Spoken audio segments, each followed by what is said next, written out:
Dear students, today we will discuss about acceleration. It is an important topic of kinematic. Physics का ये एक important topic है. Acceleration क्या होता है, एक्सेलरेशन कैसे कैलकुलेट करते हैं, क्या उसकी डेफिनेशन होती है, एक्सेलरेशन की सिग्निफिकेंस क्या है, वो आज हम इस लेक्चर में देखेंगे. सबसे पहले मैं डेफिनेशन लिख देता हूँ एक्सेलरेशन की. Okay,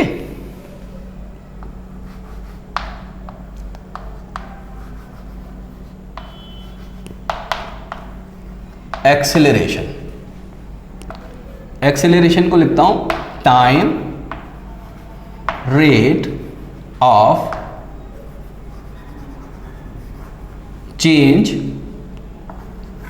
of velocity. हाँ, क्या होता है acceleration? Acceleration is rate of change of velocity. सबसे पहली बात, एक्सेलरेशन को हम, एक्सेलरेशन का तसव्वुर ही कब आता है?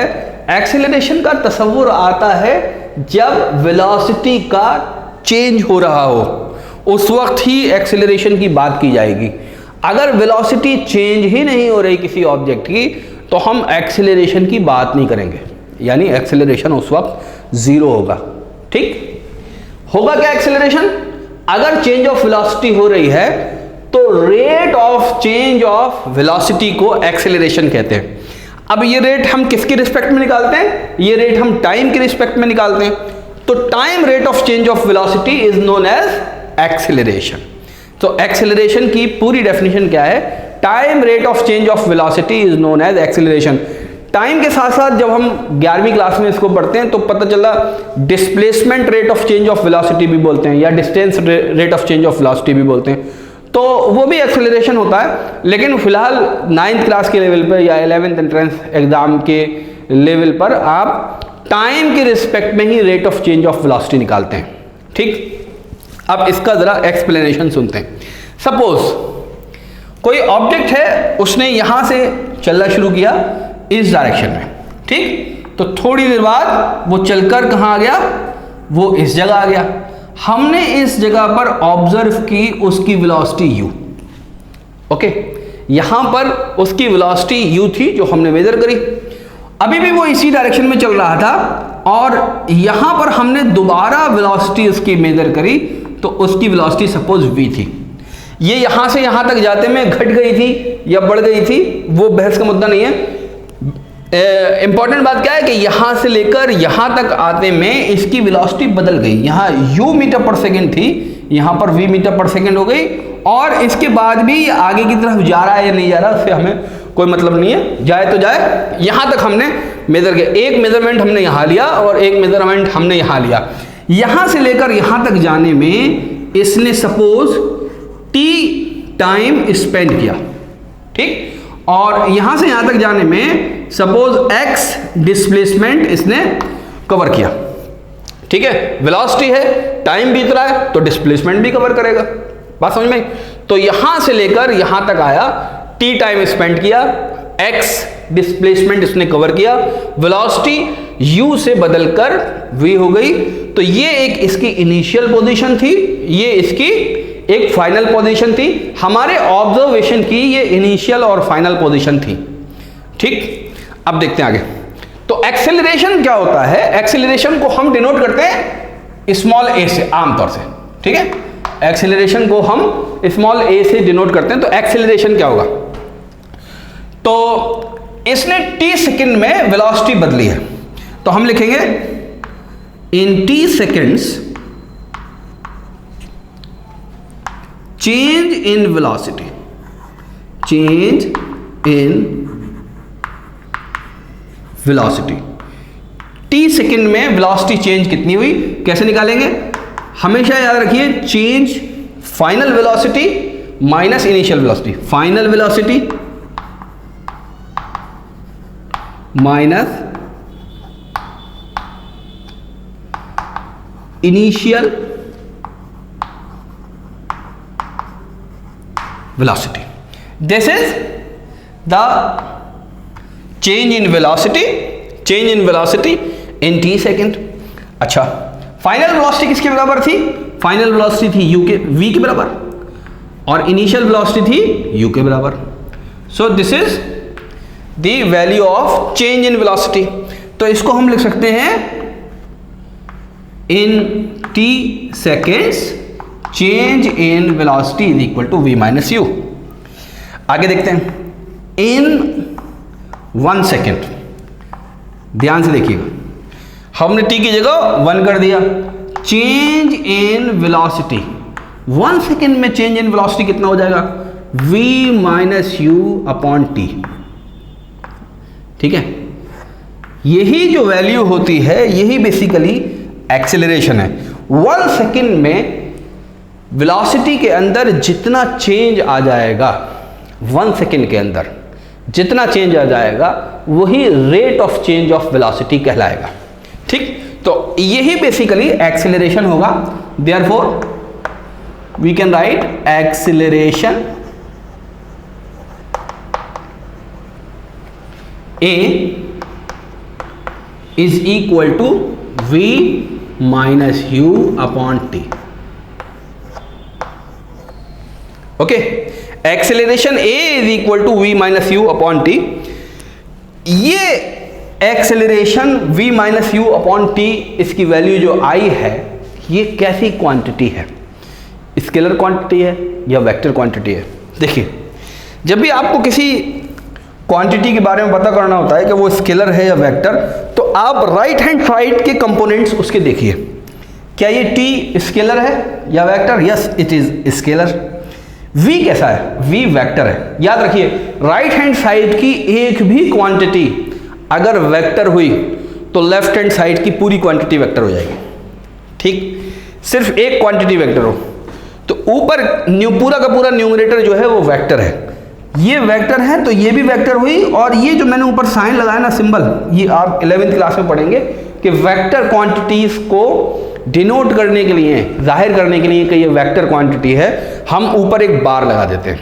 ठीक, तो मैं यहीं से आपको ट्रेन करना शुरू कर रहा हूँ। Acceleration is equal to v minus u upon t. Acceleration जब भी हम कैलकुलेट करेंगे तो फाइनल वेलोसिटी में से इनिशियल वेलोसिटी घटाएंगे और उस टाइम से डिवाइड कर देंगे जिस टाइम में वेलोसिटी इनिशियल से ये फाइनल हुई होगी, u से v हुई होगी।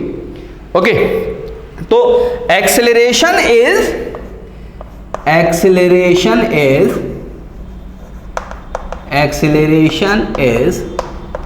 ए वेक्टर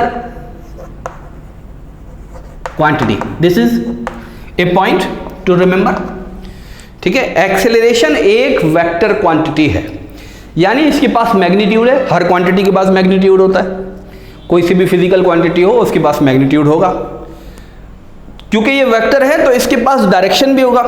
तो इसका डायरेक्शन क्या, इसको डायरेक्शन को ज़्यादा डिटेल में तो हम समझेंगे, फिलहाल के लिए आंसर आप ये समझ लीजिए कि हमने ए की वैल्यू क्या लिखी।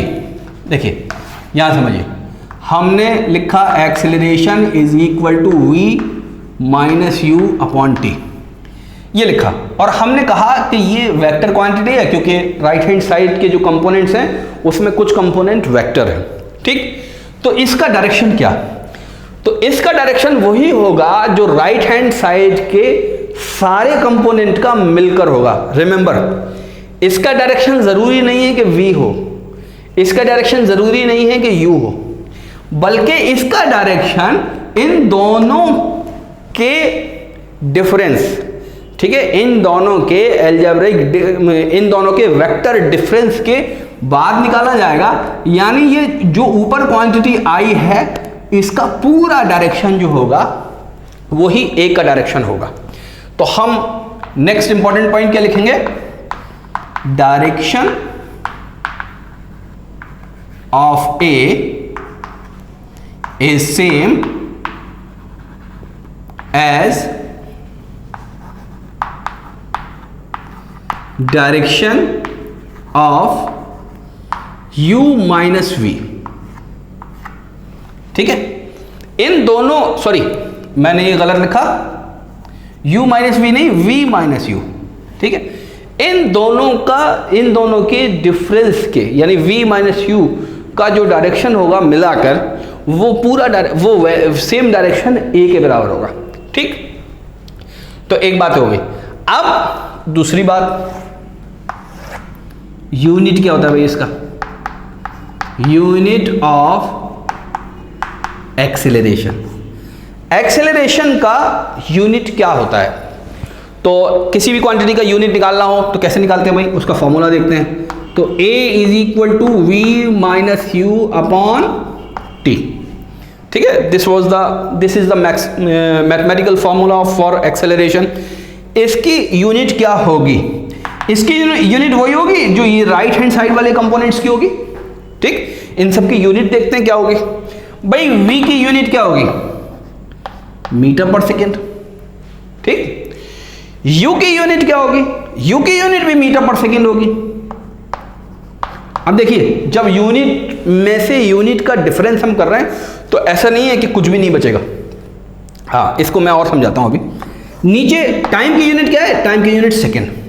तो ये यूनिट हम किसकी निकाल रहे हैं? एक्सेलरेशन की निकाल रहे हैं। देखिए ध्यान से सुनिए, ऊपर की क्वांटिटी ये क्या चीज है? v metre per second. बात समझ में आई? v metre per second, u metre per second. इसको ऐसे समझिए, v आम मैंगो खाते हैं ना हम, v mangoes and u mangoes. v mangoes में से u मैंगोज गए तो कितना बचा? v minus u mangoes. बचेंगे तो मैंगोज ही। 5 आम में से 2 आम चले गए तो कितने बचेंगे? 3 आम ही बचेंगे ना। तो आम जो है वो यूनिट है। तो मीटर पर सेकेंड में से मीटर पर सेकेंड गया तो यूनिट क्या बची? मीटर पर सेकेंड ही बची। तो ऊपर जो unit I v minus you की यूनिट जो होगी वो भी मीटर पर सेकेंड ही होगी। ठीक, दूसरी बात, डिनोमिनेटर में 1 सेकेंड और आ रहा है। डिनोमिनेटर में 1 सेकेंड और आ रहा है, तो इसको कैसे हल करते हैं? ध्यान से समझिए। देखिए, मीटर पर सेकेंड और ये मेन डिवाइडर है। ठीक, और 1 सेकेंड और, तो ये 3 बने। जब ये 3 बनते हैं तो नीचे हम 1 और लगा देते हैं। बात समझ में आई? तो अब ये 4 हो गए। जब 4 हो जाते हैं तो आसानी हो जाती है कि सबसे नीचे वाले क्वांटिटी को सबसे ऊपर वाली क्वांटिटी से मल्टीप्लाई कर दीजिए और ये बीच वाली क्वांटिटी इसको यहां से मल्टीप्लाई कर दीजिए। यानी ऊपर की जो क्वांटिटी है उसके न्यूमरेटर को नीचे की क्वांटिटी के डिनोमिनेटर से मल्टीप्लाई कर दीजिए और ऊपर की क्वांटिटी के डिनोमिनेटर को नीचे की क्वांटिटी के न्यूमरेटर से मल्टीप्लाई कर दीजिए। तो आपको क्या मिलेगा? देखिए यहां से ये हो जाएगा metre into 1 divided by second into second. तो ये हो जाएगा मीटर पर सेकेंड स्क्वायर।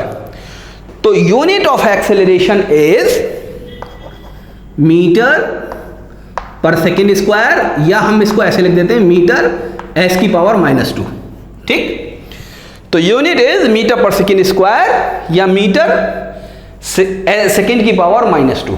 ठीक, इस यूनिट को एक और तरह से भी पढ़ते हैं हम। देखिए, बाय डेफिनेशन एक्सेलरेशन किसके बराबर होता है? v minus u upon T. ठीक, ये लिखा v minus u upon T. तो ऊपर क्या चीज है? ऊपर है बेसिकली चेंज इन वेलोसिटी। ठीक, और नीचे क्या चीज है? नीचे क्या चीज है? नीचे है टाइम। ऊपर है चेंज इन वेलोसिटी, नीचे है टाइम। तो इसकी यूनिट, अगर हम इसकी यूनिट दोनों की अलग अलग करके भी लिख दें तो भी आ जाएगी। अलग अलग करके दूसरी तरीके से क्या यूनिट लिखी जा सकती है? तो चेंज इन वेलोसिटी की क्या यूनिट होगी? चेंज इन वेलोसिटी की होगी मीटर पर सेकेंड। और नीचे क्या है? टाइम। टाइम की क्या यूनिट होती है? सेकेंड। तो मीटर पर सेकेंड खाली हम ऐसे लिख सकते हैं। तो इसको पढ़ेंगे कैसे? इसको पढ़ेंगे मीटर पर सेकेंड, यानी इतने मीटर पर सेकेंड चेंज हो जाती है 1 सेकेंड में वेलोसिटी। आई होप आप लोगों के समझ में आ रहा है। ठीक है, अब हम डायरेक्शन के बारे में देखते हैं। अभी आप लोग ये उतार लीजिए, उसके बाद हम डायरेक्शन के बारे में पढ़ेंगे।